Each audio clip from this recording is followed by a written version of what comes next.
సంవత్సరం దేశంలో 80 లక్షల మంది డిగ్రీ గ్రాడ్యుయేట్స్ రోడ్లపైకి వస్తే 80 లక్షల మంది డిగ్రీ రోడ్లపైకి వస్తే దాంట్లో 10 లక్షల మందికి ఉద్యోగాలు దొరుకుతున్నాయి. ఇంకా 70 లక్షల మంది నిరుద్యోగులు మిగులుతున్నారు. ముఖ్యంగా తెలంగాణలో ఏ ప్రభుత్వం వచ్చినా ఏ ప్రభుత్వాన్ని కూడా నిరుద్యోగ వ్యవస్థ పైన సోయి లేదు, అవగాహన లేదు. రాష్ట్రంలో కేవలం రాజకీయ నాయకత్వం మాత్రమే నడుస్తుంది, రాజకీయాలు మాత్రమే నడుస్తున్నాయి. నిన్న ముంబైలో అజిత్ కుమార్ డిప్యూటీ సీఎం చనిపోయిండు. మాకేమనిపిస్తుందంటే రేవంత్ రెడ్డి ఫ్లైట్ ఎప్పుడు కూలిపోతా అని అనిపిస్తా ఉంది. ఇవాళ తెలంగాణలో నిరుద్యోగులకి ప్రధానమైన విలన్ ఎవరు? రేవంత్ రెడ్డి మాత్రమే విలను. ఎందుకంటే ఆయన కింద మంత్రులంతా తాబేదారులుగా, వాళ్ళకి లెక్కలు కూడా తెలియదు. ఒక ఆయన 50,000 అంటారు, 60,000 అంటారు, 70,000 అంటారు. నిన్న ఎంపీ ఏకంగా 1,00,000 ఉద్యోగాల ప్రకటన చేసిండు, అరాజు పాట పాడుతున్నారు.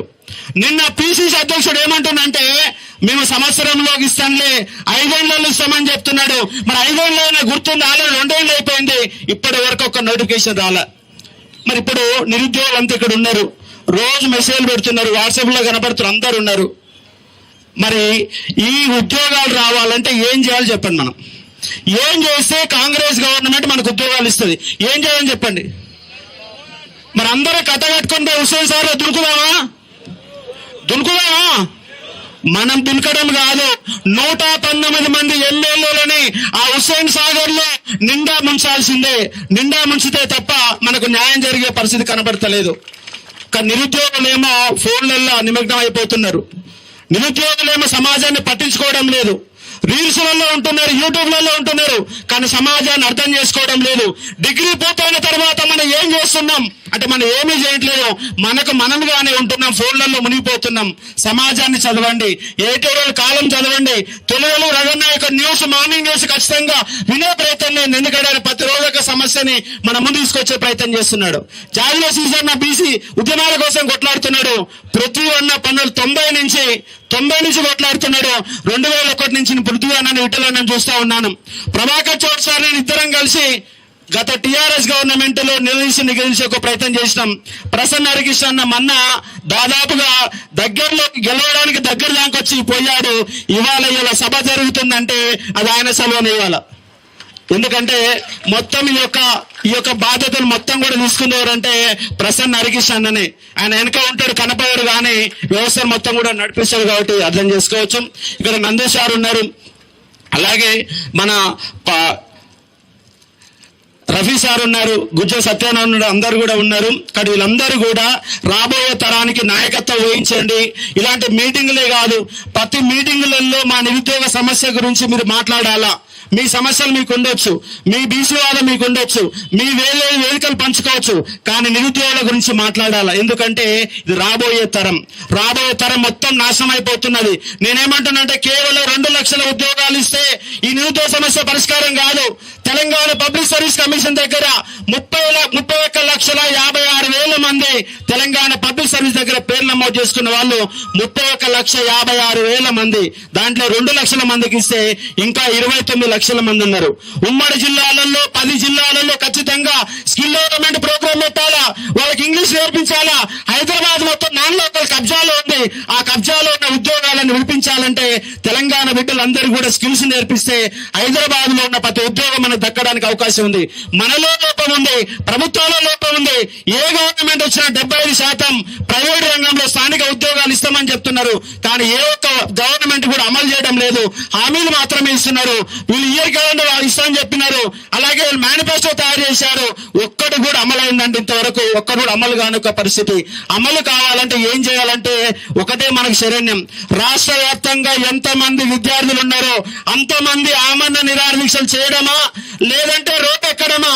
1,00,000 మంది రోడ్డు ఎక్కితే ఖచ్చితంగా గవర్నమెంట్ భయపడుతుంది. కానీ మనం ఎప్పుడు చూసినా 5,000 మంది 10,000 మంది వరకే పరిమితమైనాం.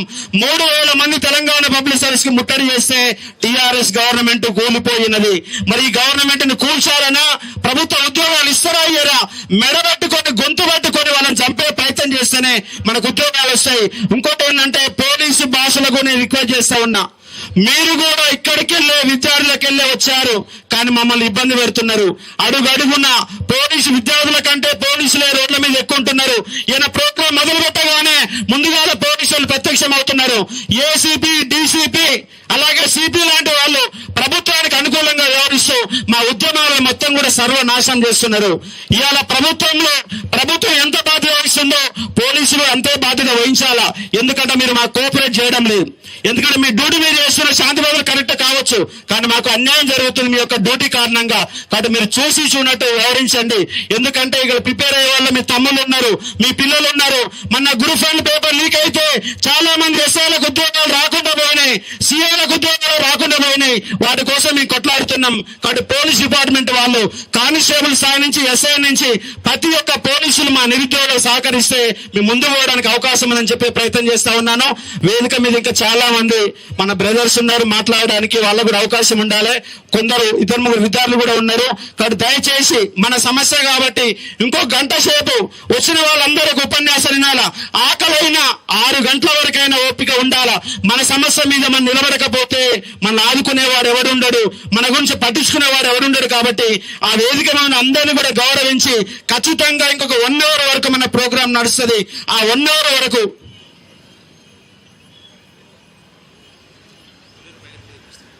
పులిహోర ప్యాకెట్లు కూడా వస్తూ ఉన్నాయి. కాబట్టి అవి తీసుకొని అయిపోయే వరకు ఒక్కరు కూడా ఇక్కడి నుంచి పోకుండా మన ప్రోగ్రామ్ సక్సెస్ చేసుకొని ముందుకు పోదామని చెప్పి ఒక ప్రయత్నం చేస్తా ఉన్నాను. ఇప్పుడు మనము మొన్న ఎమ్మెల్సీగా పోటీ చేసిండు. అంతేకాదు ఒక 15-20 సంవత్సరాల నుంచి ఈ తెలంగాణ సమాజాన్ని మొత్తంగా తట్టు లేపుతున్నటువంటి, తన యొక్క చదువు ద్వారా తట్టు లేపిస్తూ ఇవాళ ఉద్యమాలలో పాల్గొంటున్నటువంటి ఒక యువ కిషోరం ప్రసన్న హరికృష్ణ గారిని మాట్లాడాల్సిందిగా కోరుతా ఉన్నాను.